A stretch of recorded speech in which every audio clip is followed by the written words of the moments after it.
1개월 차에는 우리가 초기 염증 단계여서 약하다. 그리고 연골 세포가 좀 모인다. 3개월 차까지는 우리 모인 이 연골 세포들이 섬유 연골로 일부 치유가 되는 단계고, 강한 부하에는 좀 약하다.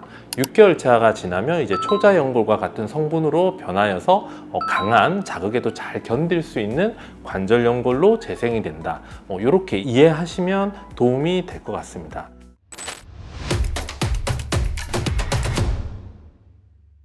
안녕하세요. 마디세상병원 조율 원장입니다. 저는 무릎과 스포츠 의학을 담당하고 있습니다. 오늘 말씀드리고 싶은 것은 우리가 줄기세포, 특히 이제 카티스템을 이용한 관절연골 재생에 대해서 말씀드리고 싶은데요.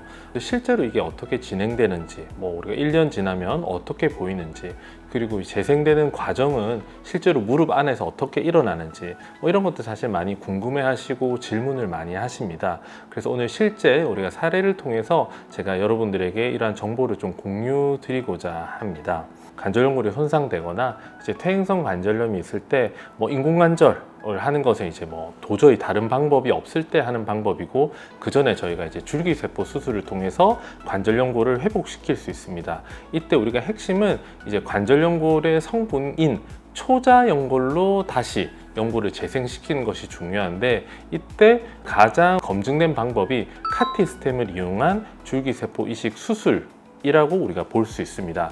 그래서 오늘 61세 우리 여성분의 사례를 통해서 실제로 수술이 어떻게 진행됐고, 수술 이후에 어떤 식으로 연골이 재생됐는지 한번 자료를 같이 보고자 합니다. 자료를 보시면 이제 61세 여성분입니다. 무릎이 우리가 아파서 이제 내원하셨는데요. 이분은 이제 1년 전에 넘어지면서 실제로 무릎 통증이 시작됐습니다. 그런데 10개월간 약도 드시고 주사도 맞고, 심지어 이제 한의원 가서 침도 맞고 했는데 전혀 증상이 좋아지지 않았고, 최근 5일 전부터는 걸을 때마다 통증이 더 심해지고, 아침에 일어나서 걸을 때 디디려고 하면은 힘이 잘 들어가지 않는다고 하면서 내원하셨습니다.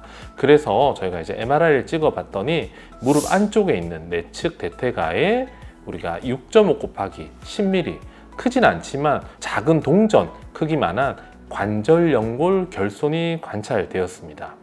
그리고 다른 이제 내측 반월상 연골 파열도 조금 관찰되었고요. 근데 주된 병면은 우리가 체중이 주로 부하되는 내측 대퇴과에 관절연골 결손이 발견되었습니다.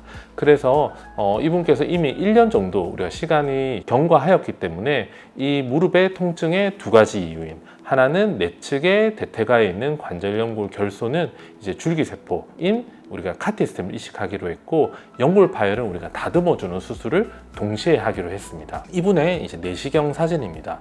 이쁘게 있어야 된 이 연골판이 찢어져서 굉장히 지저분하게 있죠. 그럼 이 부분 자체가 우리가 아마도 무릎을 자극하면서 관절연골 결손을 만든 것 같습니다. 그래서 먼저 이 부분을 이쁘게 이렇게 다듬어 주게 됩니다.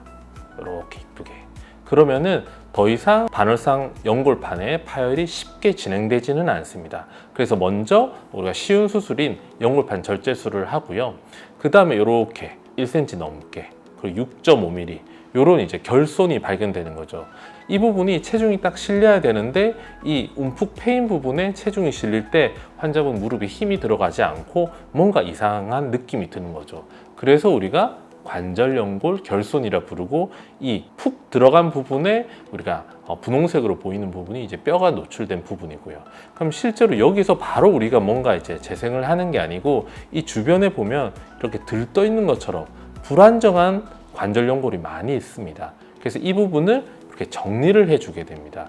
실제는 1cm 밖에 되지 않지만 주변에 불안정한 부분을 놔두고 수술하는 것이 아니고, 이렇게 깨끗하게 주변을 정리하고 수술을 하기 때문에 크기는 실제로 이제 수술할 때 더 커지게 되겠죠. 그래서 이 주변을 정리하고 나면 이렇게 노란 골수 부분을 우리가 노출시키게 됩니다. 그리고 나서 이렇게 구멍을 뚫어주게 되고, 이 구멍 안에 우리가 카티스템 제품을 실제로 주입하게 됩니다. 그래서 카티스템 이식을 위한 골 터널을 만들어 준다, 이렇게 이야기를 하게 되고요. 그리고 이 부분에 뭔가 젤리처럼 생겼죠. 여기 약간 반투명의 반짝반짝 거리는 정말 젤리처럼 생겼어요. 이것을 골 터널 하나하나에 먼저 채워주고, 그리고 우리가 이 표면을 주변과 일치하도록, 높이가 일치하도록 도포를 해주게 됩니다. 이런 식으로. 이 상태로 이제 무릎을 구부렸다 폈다 하면서 어느 한 부분이 이렇게 울지 않도록, 튀어나오거나 푹 들어가지 않도록 이렇게 해주면 우리가 줄기세포 이식이 끝나게 됩니다. 그러면은 젤리 같은 것들이 안에서 생착, 결국 관절연골, 초자연골로 변하는 데는 시간이 걸리기 때문에 그때까지는 체중 부하를 우리가 하지 않고 재활을 하게 됩니다.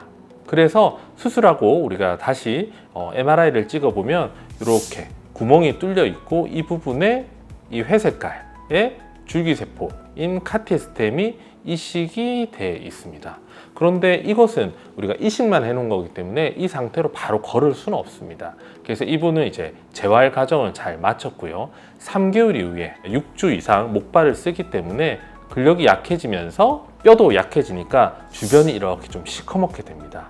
그때부터는 이제 우리가 본격적으로 이제 운동도 하고 근력 강화도 하고 일상생활을 다 하게 되겠죠. 그래서 이제 1년째 보면은 연골이 닫혀서 쌩쌩합니다. 우리가 제일 첫 번째 사진 보면 이렇게 땜빵처럼 딱 있는데, 이 부분이 재생돼서 우리가 어느 부분이 재생된 부분이고 어느 부분이 원래 우리가 결손이 있었던 부분인지 구분이 안 될 정도로 재생이 잘 되어 있습니다.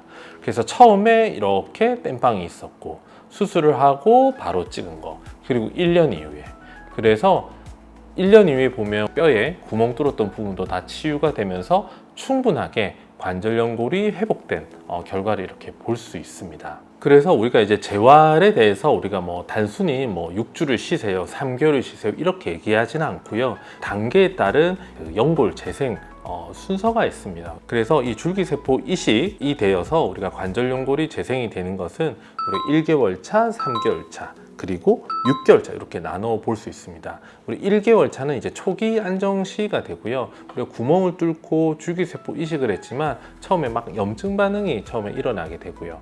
하고 그 우리 줄기세포 이식한 곳으로 우리 콘드로사이트라는 이제 연골 세포들이 모여지게 되거든요. 이 모여지게 된 것들이 점차 염증이 빠지면서 생착이 처음에 시작되는 시기가 되겠습니다.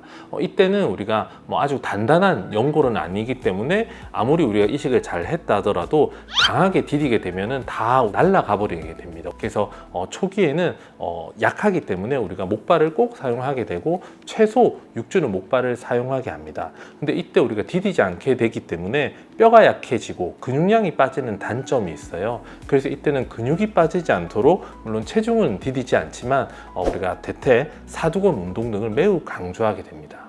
그리고 3개월 차가 되면 섬유연골로 이렇게 우리 대치가 일어나게 됩니다. 우리 원래 연골은 초자연골이라 했잖아요. 초자연골은 도자기와 같이 굉장히 딱딱한 건데 이제 섬유연골은 약간 물렁물렁한 연골이에요. 이 섬유연골로 이제 대치가 되게 됩니다.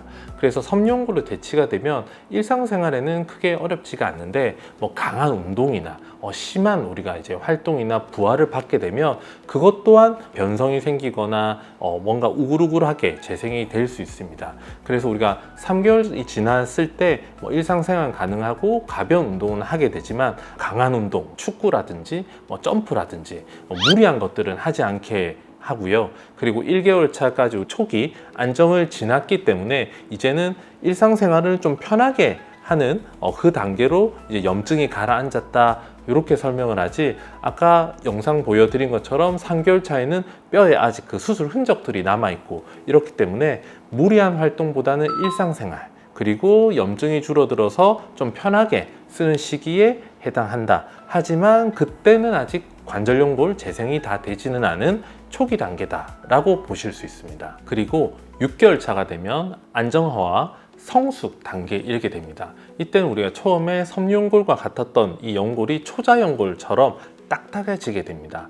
이때는 일상생활에는 거의 증상이 없고요. 우리가 강한 자극이나 운동을 하여도 특별히 문제가 없는 시기에 오게 됩니다. 이때부터는 그냥 몸 자체를 우리가 이제 단련시키는 재활, 뭐 내가 좋아하는 스포츠라든지 자전거라든지 수영이라든지 특별히 제한 없이 하게 되고요. 보통 이렇게 1년이 쭉 지나게 되면 보통 여러분들이 원하는 정도 수준까지 관절연골이 회복될 수 있습니다. 이때는 우리가 강한 자극이 와도 처음처럼 우리가 연골이 힘을 못 받는 경우는 없고, 우리가 아스팔트를 새로 포장한 것처럼 우리가 관절 연골이 재생이 된다, 이렇게 이해하시면 될 것 같습니다. 그래서 초기 1개월 차에는 우리가 초기 염증 단계여서 약하다, 그리고 연골 세포가 좀 모인다. 3개월 차까지는 우리 모인 이 연골 세포들이 섬유 연골로 일부 치유가 되는 단계고, 강한 부하에는 좀 약하다. 6개월 차가 지나면 이제 초자 연골과 같은 성분으로 변하여서 강한 자극에도 잘 견딜 수 있는 관절 연골로 재생이 된다. 이렇게 이해하시면 되고, 단계별로 필요한 것들을 잘 이해하시면 도움이 될 것 같습니다. 그리고 우리가 수술 이후에 단계별로 물론 정해져 있지만 뭔가 변수들이 항상 생길 수 있어요. 나이나 안 그러면 관절 연골 결손의 크기에 따라서 조금 증상이 다를 수 있는데, 이때는 수술을 해주신 주치의와 상의하시면 재활에 더 도움을 받을 수 있을 것 같습니다. 오늘은 61세 여성분의 사례와 시기별로 관절 연골이 어떻게 재생되는지 우리 단계별로 한번 살펴봤습니다. 그래서 혹시 카티스템과 같은 줄기세포 수술을 앞두고 계시다면 이 자료를 참고하여 우리가 무릎 치료에 도움 받으시기를 바라겠습니다. 지금까지 마디세상병원 조율이었습니다.